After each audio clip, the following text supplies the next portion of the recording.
is a garage in Lithuania where volunteers are working around the clock to turn ordinary cars into battle-ready vehicles for Ukrainian soldiers to use on the front lines against Russian invaders.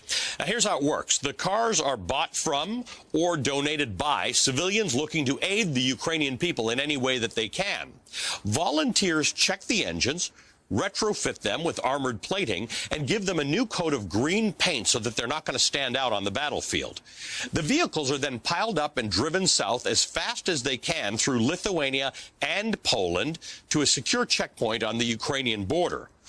So if someone asks you what a trucker convoy for freedom looks like, please show them this picture. Now, one reason we know about this Ukrainian armored truck pipeline is thanks to incredible new reporting by the Washington Post's Steve Hendricks, exploring how critical supplies are making their way to Ukraine from supportive neighboring countries. It's not just cars. These convoys are carrying all kinds of emergency supplies to Ukrainian soldiers on the front line, everything from generators and mobile kitchen units to surveillance drones and night vision gear.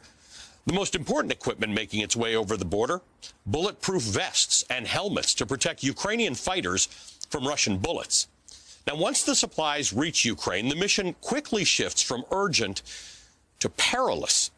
Today, Russian Foreign Minister Sergei Lavrov declared that anything carrying military supplies in Ukraine will be considered legitimate targets for Russian strikes. But Ukrainians seem to be willing to take the risk to get the supplies that they need. As one Ukrainian lieutenant told the Washington Post, quote, "From the army, we get the gun and the ammunition and the uniform. But under the uniform, what we eat, what keeps us safe, how we move around and fight, that comes from the people. Our people and foreign people," end quote. Joining us now is the Washington Post Jerusalem bureau chief Steve Hendricks, who's the lead byline on this story.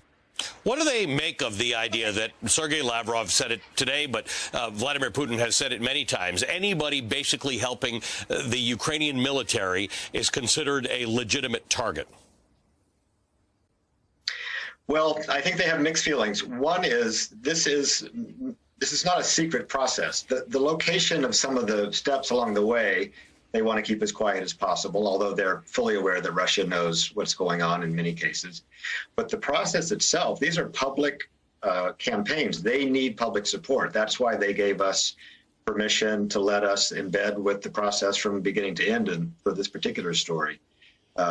They're taking a risk, and they know it. But I think the risk, as they perceive it, isn't so much in Lithuania or transporting through Poland or even on the Polish border where the supplies are handed off, but it's once the soldiers begin taking them back to their battlefield positions in Ukraine.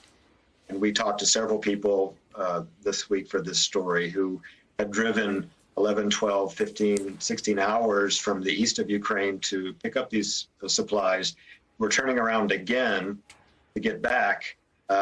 And a couple of the guys suggested to me that this is the least dangerous part of their lives these days. It's when they get back that they feel like they are in a pretty constant peril. The governments of Lithuania and Poland, by the way, the two places through which these convoys come, are in fact the strongest NATO partners in terms of wanting to push back on Russia.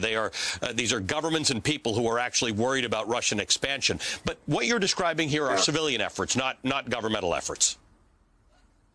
Yeah, but the impulse is the same. The people, the citizens of Lithuania that I talked to, feel like the Ukrainian fighters are fighting a defensive battle for Lithuania as well as for Ukraine. They are members of NATO. They know they are protected by Article 5 and the NATO shield.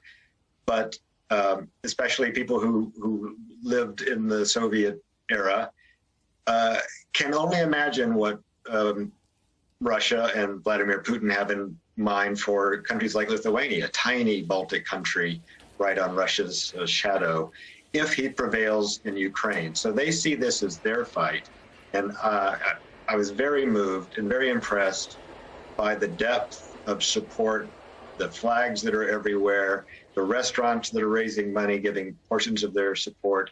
I happened to be there during Lithuania's own Independence Day recently when they did shed the Soviet cloak.